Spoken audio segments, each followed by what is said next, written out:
Lors de ces Jeux de Paris, il y a plusieurs courses qui m'ont vraiment marqué, comme la finale du 1500 mètres homme, on avait fait une vidéo dessus, la finale du 10 000 mètres qui était incroyable, ou même le 100 mètres homme, et en vrai il y en a plein d'autres. Mais la course qui m'a fait vivre le plus d'émotions, c'est sans aucun doute la finale du 3000 mètres steeple féminin, lors de laquelle Alice Finot a scotché tous les fans d'athlètes. Aujourd'hui, je vous invite à plonger dans l'univers du steeple, on va parler de la performance d'Alice, j'ai eu l'opportunité de discuter avec elle après les Jeux, et elle m'a partagé des infos intéressantes, notamment sur sa préparation mentale d'avant-course.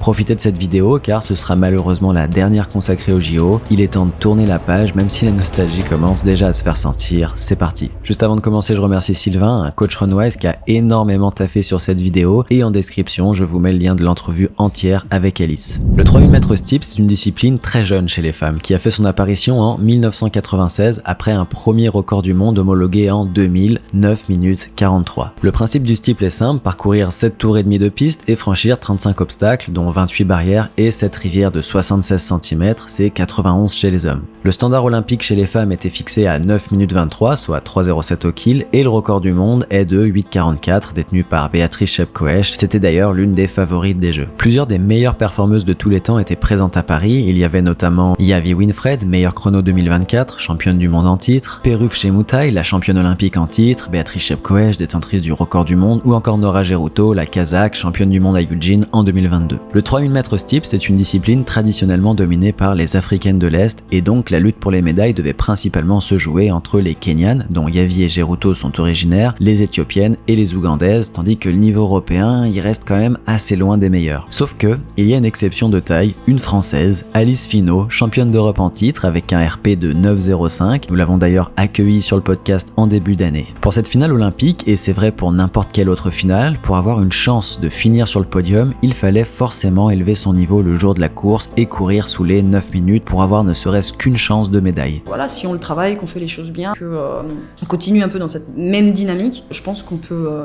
ambitionner 9 minutes cette année. Et puis tu vois, 9 minutes, avant c'était un podium international. 9 minutes aujourd'hui, attention, je peux être que 5e. Hein. Ouais, si tous les avions de chasse sont là... Alice devait donc sortir une course exceptionnelle pour espérer y prétendre. N'oubliez pas que son record est à 9,04. On savait qu'elle était en forme avec son titre européen en juin et un record de France en juillet à la Diamond Leagues de Paris. Mais vous le savez aussi bien que moi, tout peut arriver en finale olympique. Pour apprendre à connaître Alice, on ne saurait trop recommander l'épisode du Runwise Podcast qui est très dense. Mais si vous avez la flemme, Alice, elle vient de Fontainebleau qui est un peu considérée comme la capitale française du cheval, c'est donc tout naturellement qu'elle commence par l'équitation à 3 ans et fait ses premières compètes vers 7 ans où elle atteint un niveau national. C'est peut-être de là que lui vient son attrait pour le steeple d'ailleurs. Je suis très puissante sur la rivière, ça veut dire que j'ai pas peur. Ouais. Et j'ai pas peur, je pense que ça m'a passé de cavalière quand je faisais du cross et que je me jetais dans le vide avec le cheval. En fait, maintenant, quand je vois un gros trou avec de l'eau, je trouve ça rigolo. Elle pratique aussi les sports d'hiver et commence la course par les crosses du collège et prend une licence d'athlète de 13 à 18 ans, mais elle s'entraîne pas sérieusement. Elle atteint un bon niveau régional sans faire trop d'efforts, mais se fait largement dominer sur la scène nationale par des filles qui s'entraînent beaucoup plus qu'elle. Alice s'installe en Espagne en 2016 après ses études d'ingénieur et commence à participer à des courses sur route pour gagner des primes et arrondir ses fins de mois, ainsi que sur la piste pour les interclubs de la région. De fil en aiguille, elle progresse et ses objectifs deviennent de plus en plus ambitieux. Elle finit même par signer chez Nike en 2021. Alors que peut-on vous dire de sa préparation pour les Jeux? Je note 3 points importants. Du renforcement et de la musculation. Elle nous avait notamment parlé de ses séances de muscu qu'elle enchaînait directement après de la vitesse. Pour mettre de la course à pied, il faut avoir un corps fort. Et j'arrive à travailler un corps fort assez rapidement. Mon corps il répond vite. Et heureusement, parce que je pourrais pas faire de steeple si j'avais pas un corps fort. Et de belles séances clés en restant à l'écoute de son corps. En altitude, on a fait 3 fois 300, que j'ai pas terminé, en 44. Au niveau de la mer, je l'avais fait en 43, en revenant d'Afrique du Sud, avant les Europes. En altitude, je l'ai fait en 44 et j'ai même pas terminé la séance. Parce que c'était trop dur. Les pointes dès le début et c'est tout à fond. Et s'il faut un peu plus de récup, on ouvre les récup. Ce qu'il faut, c'est faire tourner les jambes vite et venir choquer le corps. Et puis à un moment donné, quand je sors de 44 et que je me mets à faire une série en 45, mon coach m'a dit c'est fini. Donc le dernier bloc, on en a fait que 1 au lieu d'en faire 3. Et après, j'avais 4 fois 1000 en 2,45 et moins, en fonction de comment j'étais. Et puis j'ai fait 2,45, 2,44, 2,45. Et là, je lui ai dit je peux plus. Et donc il m'a refait faire un 800 que j'ai fait un 2,09. Je suis repartie sur des allures plus rapides, mais voilà, le fait que ce soit 800, je pense que j'en avais un peu marre de me taper des 1000. Et puis voilà, il a adapté. Donc c'est des grosses séances, c'est des gros rythmes, je sors de mes zones de confort, mais on vient choquer le corps. Et puis là, mon corps, il sait qu'il arrive en compétition et qu'il y a des gros rythmes qui vont être impulsés dans la course. Et il peut répondre parce qu'il a été choqué. Et enfin, un calendrier de compétition intelligent pour piquer au bon moment, c'est-à-dire pour la finale du 6 août à Paris. Et donc c'est l'entraînement qui me fait monter en puissance. Et j'ai pas besoin d'être en compétition et de me mesurer aux autres pour savoir où j'en suis. Et donc ça, c'est un aspect plus mental que sur le terrain qui me permet d'arriver fraîche parce que je vais pas faire des choix qui vont me mener à un surmenage dans ma préparation en fait. Et l'objectif ultime, c'était les Jeux Olympiques en fait. On s'était dit, on arrive en forme, première semaine d'août pour les Jeux.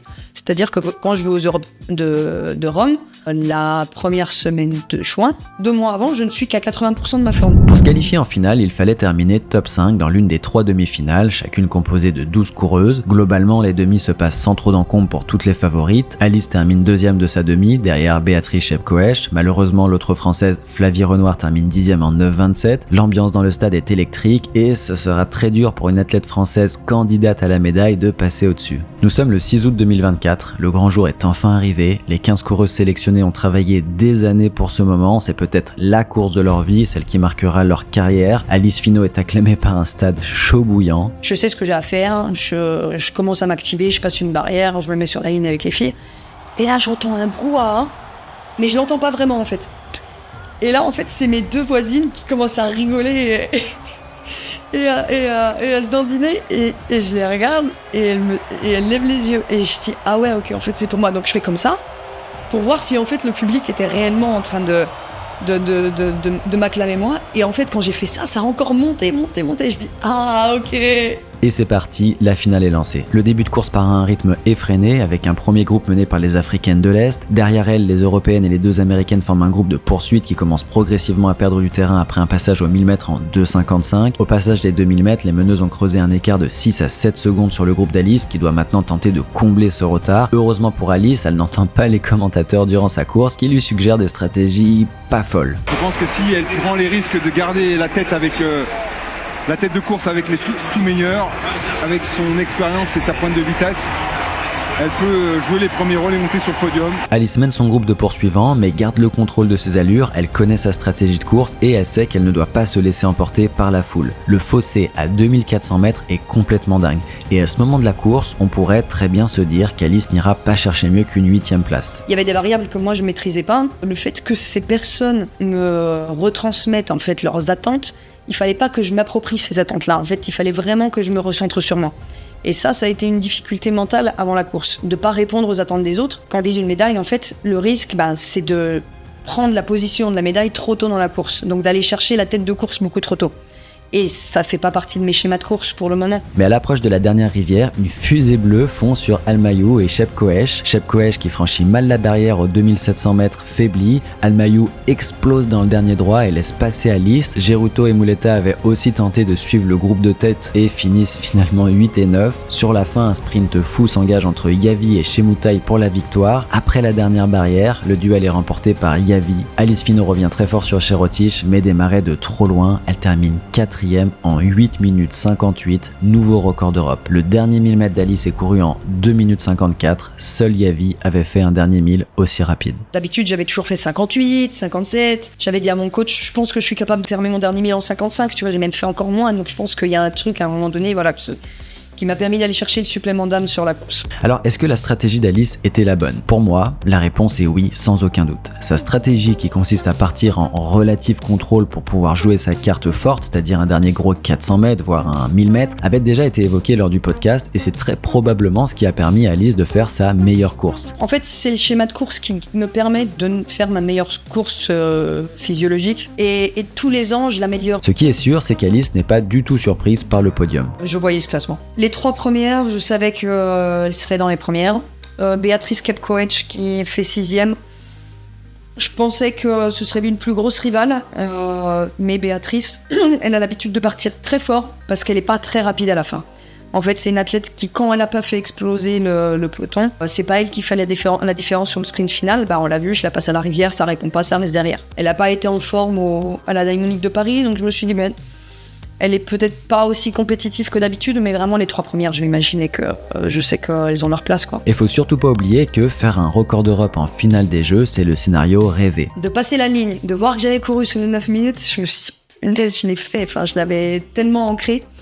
Et de voir après en plus le record d'Europe, là pour moi c'était le cadeau. C'est un peu comme Jimmy au 10 000 mètres qui a célébré sa 13e place avec la même fierté qu'une médaille, et c'est tout à fait légitime. Il faut arrêter de croire qu'on ne peut pas célébrer ou réussir sans ramener une médaille, n'en déplaise à monsieur David Douillet. Au niveau marketing, vous êtes super fort. T'annonces le truc, le résultat, le machin, et toi tu dis, oh c'est super, et il est 13e. Et là, oh putain. J'ai évidemment demandé à Alice si elle avait des regrets sur sa course. J'ai donné l'effort maximal. Après, voilà, s'il y avait eu un peu plus de contrôle entre le 1400 et le 2000, peut-être que voilà, j'aurais relancé histoire de peut-être perdre 2 ou 3 secondes de moins sur les 600 mètres où voilà. Je m'endors, je me rends plus compte le rythme sur lequel je suis. Voilà, je pense que ce qui est pas mal en fait, c'est que dès que j'ai fini la course, j'ai parlé rapidement avec mon coach. On s'est dit bon bah il y a encore des choses qu'on va aller travailler à ce niveau-là pour devenir encore meilleur. Voilà, je fais 8,58, mais j'ai encore vachement d'illusions à aller chercher encore dedans, quoi. C'est certain qu'en observant de l'extérieur, on la voit frôler la médaille et on peut pas s'empêcher de se demander et si ces moments où tout se joue à si peu suscitent toujours des réflexions sur ce qui aurait pu être. Allez, on se remet un extrait des commentateurs. Allez, prends des risques, t'auras le public avec toi. Pour oublier la fatigue et la douleur. C'est la preuve qu'il est extrêmement difficile de commenter une course quand on ne connaît pas les athlètes. Moi, mon avis, c'est qu'Alice a su faire ce que Jacob n'a pas réussi à faire en finale du 1500 mètres, c'est-à-dire rester dans sa bulle et exécuter sa stratégie au mieux pour faire la meilleure course possible. Et c'est vraiment une compétence dont elle a conscience et qu'elle travaille, la preuve, juste avant sa course. J'ai appelé ma préparatrice mentale peut-être 2-3 heures avant la course et je lui ai expliqué, voilà, je veux pas répondre aux attentes des gens, je sais ce que je dois faire pour faire ma meilleure course, mais aide-moi à trouver un ancrage, que je sorte plus moi de mon schéma. Et c'est vrai qu'on a discuté et à un moment donné elle m'a dit voilà, il faut que tu joues ta propre partition, et ça a résonné dans ma tête, ça m'a permis de m'ancrer, donc je l'ai écrit sur ma main.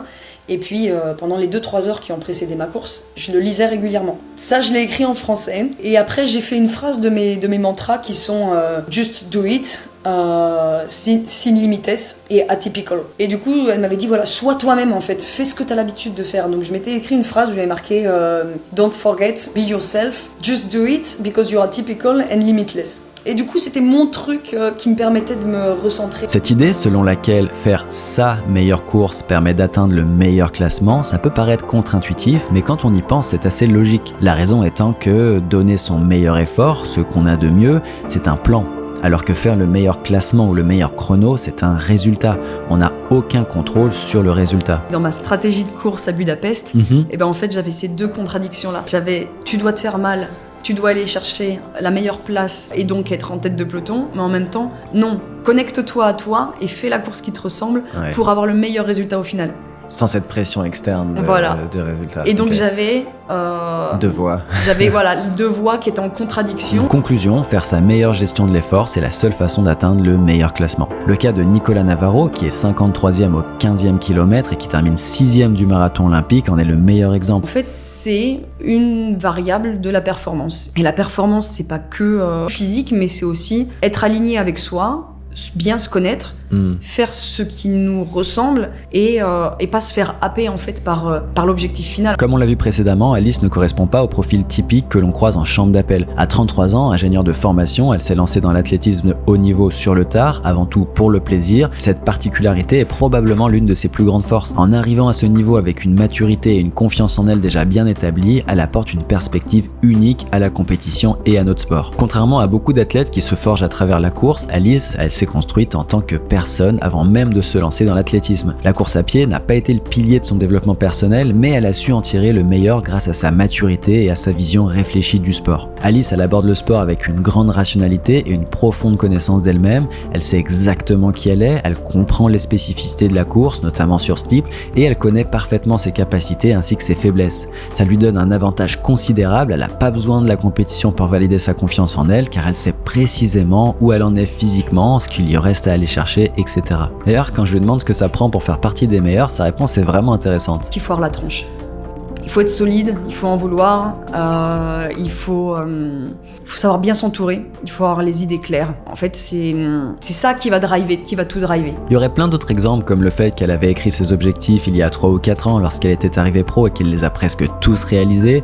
Finale à Budapest, championne d'Europe, médaille à Paris, ou encore le moment du podcast où elle parle de son arrêt de la pilule et de la façon dont ça lui permet d'être plus à l'écoute de son corps. Bref, cette 4e place au jeu, c'est le résultat d'un travail qui a commencé avant même 2016, quand elle a repris la course, et c'est un magnifique aboutissement. Et je tiens à le redire, tout cela est le fruit d'un immense travail psychologique, une dimension de l'entraînement trop souvent sous-estimée en Europe, surtout en France où la psychologie est critiquée, redoutée et sous-utilisée. Maintenant, c'est quoi la suite pour Alice ? Elle a 33 ans, mais reste plutôt jeune en termes d'années de pratique de course, et je pense qu'elle a encore une bonne marge de progression devant elle. Et si vous vouliez une preuve supplémentaire de sa sagesse, eh bien Alice, quand elle coupe, elle coupe vraiment. J'ai couru le 6 et je vais reprendre le 1er octobre.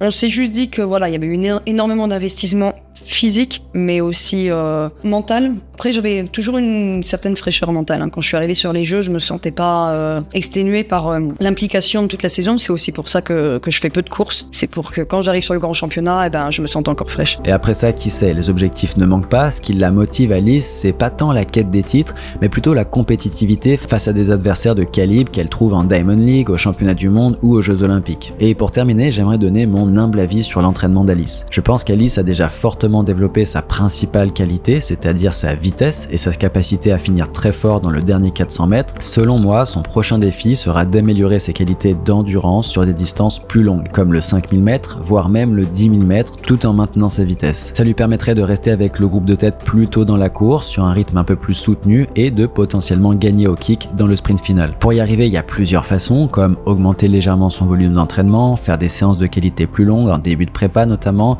intégrer davantage de séances au seuil et du travail spécifique 5000-10 000. Bref, dans tous les cas, j'ai très hâte de voir comment Alice va continuer de progresser. Voilà, la vidéo touche à sa fin. Merci de l'avoir regardée. J'espère que ces vidéos JO vous ont plu. On se voit dans une prochaine vidéo. C'était Runwise. Prenez soin de vous. Ciao les machines.